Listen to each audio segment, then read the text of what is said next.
Hey guys, it's your girls Izzy and Sierra, and today we have a new hidden feature on your Honda. Let's hop in. Not many people know, but your Honda does have the capabilities to open an internet browser.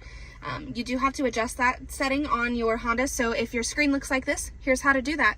You're going to hit volume, brightness, and phone buttons until you pop up this screen. Then you're going to hit detail information and settings. Then you're going to hit your brightness and phone buttons again at the same time to pop up another screen. You're going to scroll down to special function settings and then hit cancel Android restriction. Once you do that, just go all the way back, return, and then if you hit this button here on your screen, there's your internet browser. Thanks for joining. See you guys next week.